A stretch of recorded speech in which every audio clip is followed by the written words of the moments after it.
Bueno, pues ¿qué va a decir el político? El político no va a decir la culpa de la inflación la tengo yo, tiene que buscar un chivo expiatorio, tiene que buscar un culpable que además lo pueda de alguna manera identificar o lo pueda convertir en fácil cabeza de turco, ¿no?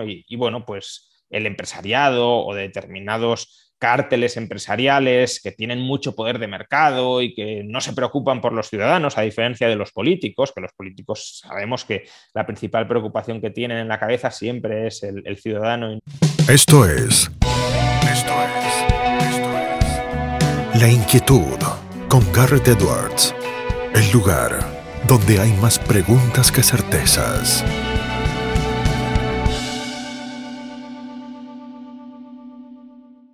Damos vuelta de página aquí en La Inquietud por CNN Radio Rosario. Tenemos un enorme honor, placer y privilegio. Ya hemos charlado con él en otros ciclos y siempre nos invita a la reflexión. Es economista, doctor en economía, profesor universitario, escribe en múltiples medios y yo diría que es influencer básicamente también porque lo seguimos en redes sociales, lo vemos en YouTube, lo leemos en Twitter. Realmente disfrutamos muchísimo con sus reflexiones. Es Juan Ramón Rayo desde España. ¿Cómo estás, Juan Ramón Garreteros, aquí del otro lado?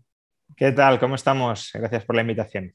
Gracias, Juan, por aceptarla. Te veía opinando hace poco, referenciando lo que eran los dichos de la vocera de la Casa Blanca de los Estados Unidos, una cuestión que hizo mucho ruido aquí en la Argentina, ¿no? Las opiniones que está emitiendo la Casa Blanca sobre los conglomerados de la carne.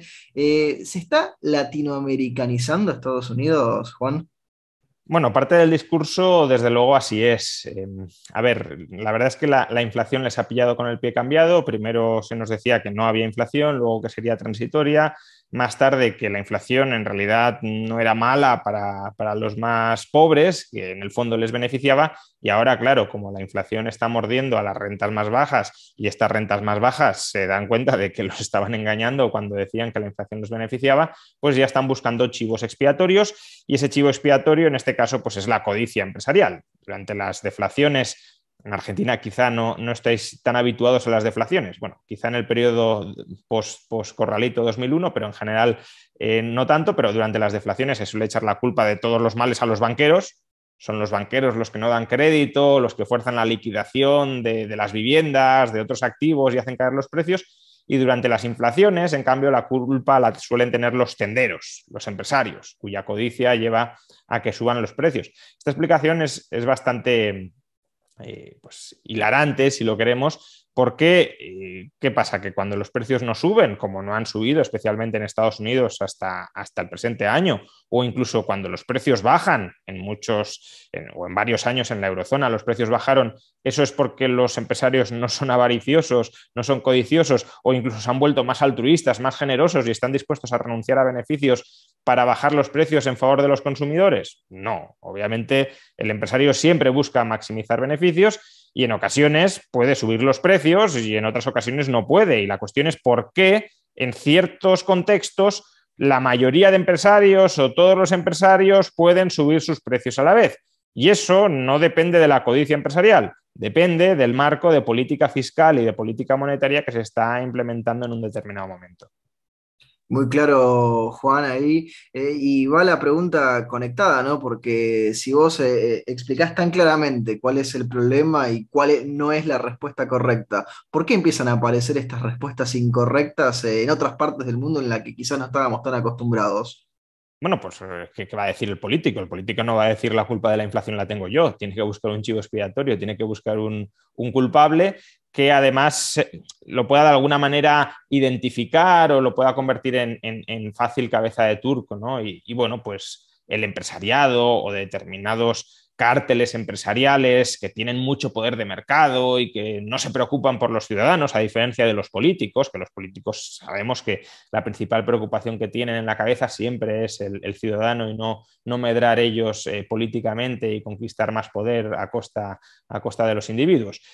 Pues bueno, es muy recurrente este argumento esta excusa, este pretexto de echarle la culpa a otros, en este caso a los malvados empresarios. También se la podrían echar por esa misma regla de tres, pero no quedaría tan popular, por cierto, a los trabajadores. También se podría decir, la culpa de la inflación es de los trabajadores que son muy codiciosos y quieren subidas salariales, están pidiendo que suban los salarios y como suben los salarios, los empresarios tienen que subir los precios para mantener sus márgenes, aunque no sea para ganar más dinero, sino para ganar el mismo. Bueno, sería el mismo mal argumento que en el otro caso, pero en este caso, como los malos serían los trabajadores y hay muchos trabajadores que votan y no les gusta, obviamente no les gusta esa masa de trabajadores que los políticos los califiquen de malvados y los políticos no quieren perder sus votos, pues bueno, en lugar de culpar tramposamente a los trabajadores, se culpa tramposamente a los empresarios en lugar de asumir sus propias responsabilidades, porque los culpables últimos son ellos. Te traigo para la Argentina, Juan Ramón. Yo sé que vos seguís de cerca los temas. Bueno, en España siempre se siguen de cerca los temas en Argentina. Incluso hace poquito tiempo dabas notas sobre lo que había sido la equivocación de la gente de sanidad con respecto a Asia y África, que ni siquiera pueden diferenciar eso los que trabajan aquí en el Estado. ¿Cómo vas viendo las cosas en la Argentina a la distancia, Juan Ramón?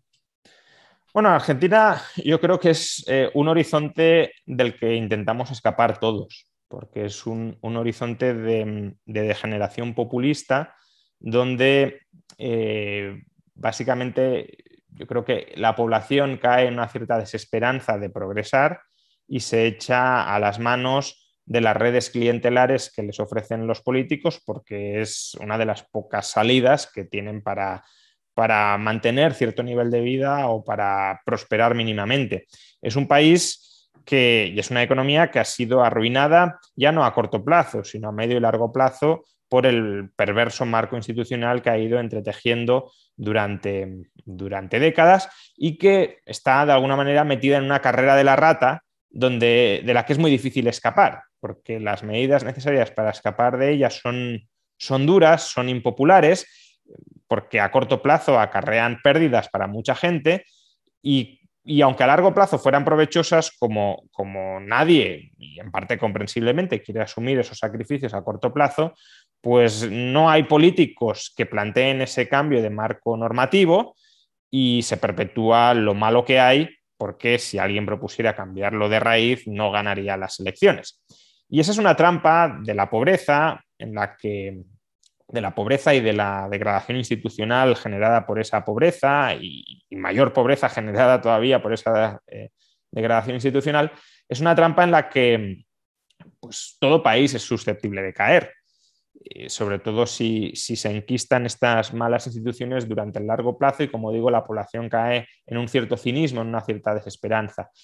Y por eso, pues, tantos vigilamos a Argentina como el modelo a no seguir en absoluto, como el modelo de hacer las cosas muy mal. Es verdad que a lo mejor no tan catastróficamente mal como Venezuela, pero bueno, es que Venezuela ya se mezclan otros componentes Sí. que en el caso de la Argentina afortunadamente no concurren, pero Argentina podría ser, por desgracia, un espejo en el que se refleje España, por el que vaya a transitar España y por eso hay que tener cuidado porque de la misma manera que Argentina una vez fue uno de los países más prósperos del mundo y ahora está como está, España, que es un país, bueno, para estándares internacionales rico, nada nos impide seguir la misma senda de degeneración institucional que la Argentina.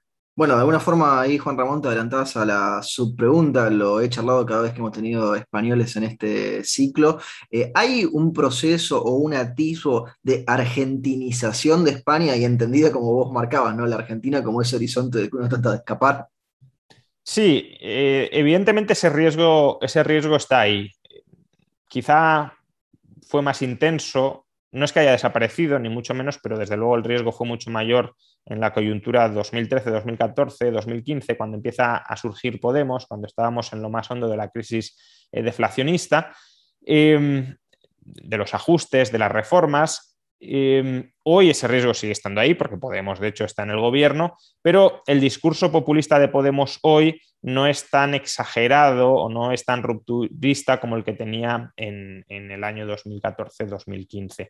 Podemos claramente buscaba importar un proceso de peronización de la economía española y de las instituciones políticas españolas y probablemente lo habría conseguido de no haber estado nosotros dentro de la Unión Europea. Yo creo que esa es una de las grandes diferencias entre España y Argentina. España no es que no se haya peronizado o argentinizado porque tengamos una cultura superior o porque tengamos unos ideales más elevados o porque seamos gente más seria. No, si España llega a estar fuera de la Unión Europea en los años 2013, 2014, 2015, y fuera del euro, probablemente habríamos caído exactamente en la misma trampa de argentinización o de peronización que la Argentina.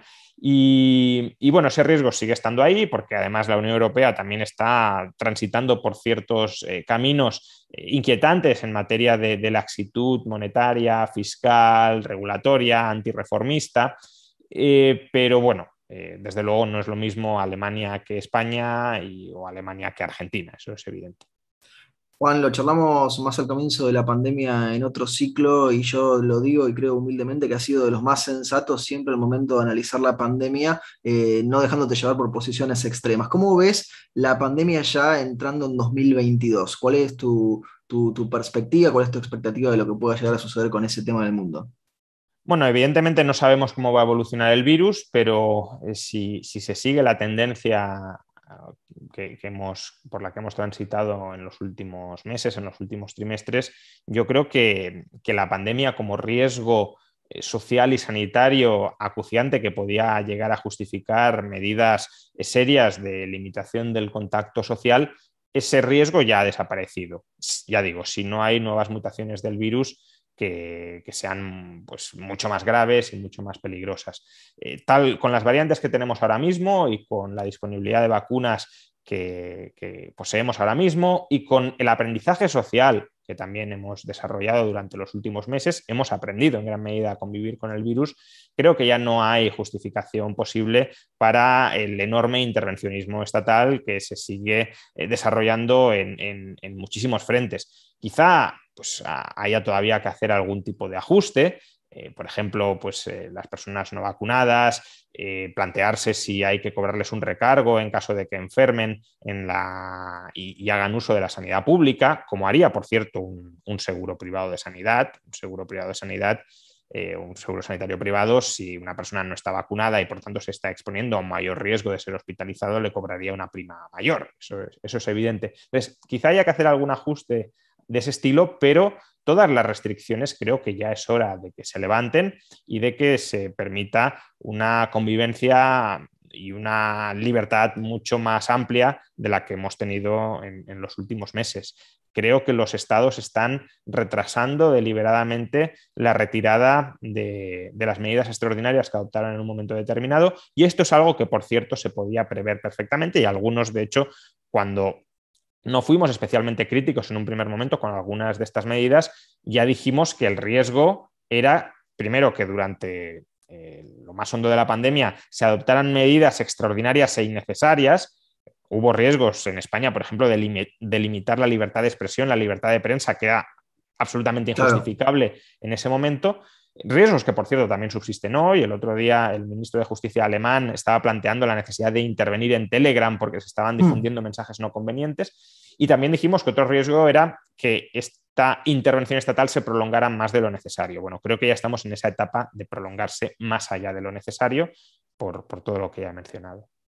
Juan Ramón, te hacemos dos preguntas más y no te robamos más tiempo. Ya una conectada con lo personal, decíamos de tu profusa actividad en redes y en medios, y del proceso creativo que es previo a lo que te toca mostrar en la pantalla. ¿Qué es la parte que más disfrutas de ese proceso creativo, Juan?